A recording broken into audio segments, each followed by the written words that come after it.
করে না। যদি প্রিয় মানুষ হয় তাহলে যে কোনো জায়গায় কবর যেখানেই হোক না কেন শ্রদ্ধা জানানো যায়। অভিনেত্রী মেহের আফরোজ শাওনকে পর্দায় সেভাবে দেখা না গেলেও সামাজিক যোগাযোগ মাধ্যমে সবসময়ই সরব তিনি। বিভিন্ন ইস্যু নিয়ে প্রায় কথা বলতে দেখা যায় তাকে।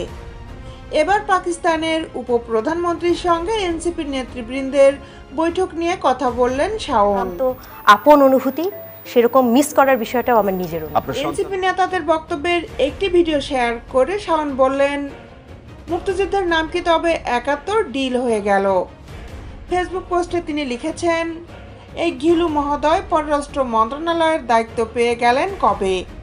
ফরেন পলিসি নিয়ে পাকিস্তানের ফরেন মিনিস্ট্রির সঙ্গে মিটিং করছেন। উনার ভাষ্য মতে গত ১৫ থেকে ২০ বছরে অনেক চেষ্টা করেও পাকিস্তান তাদের ভালো ভালো জিনিস আমাদের শেখাতে পারে নাই। যাক, ভালোই হলো।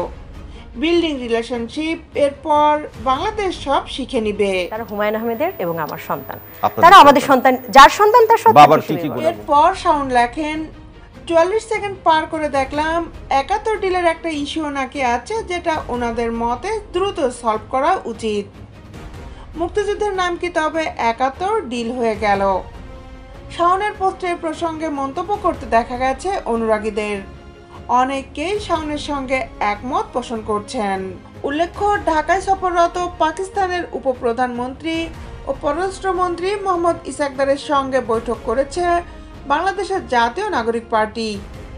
শনিবার ২৩ আগস্ট বিকালে ঢাকার পাকিস্তান হাই কমিশনে এই বৈঠক অনুষ্ঠিত হয়।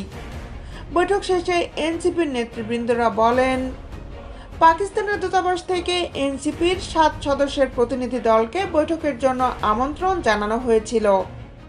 বৈঠকে তারা বাংলাদেশের জনগণের ভাবনা তুলে ধরার চেষ্টা করেছেন। সাংবাদিকদের সঙ্গে কথা বলার সময় নাসিরউদ্দিন পাটোয়ারি ৭১ ডিল শব্দটি উচ্চারণ করেন, যা ঘিরে এই পোস্ট দিলেন শাওন। দেশ বিদেশের আপডেট নিউজ পেতে আমাদের সাথেই থাকুন।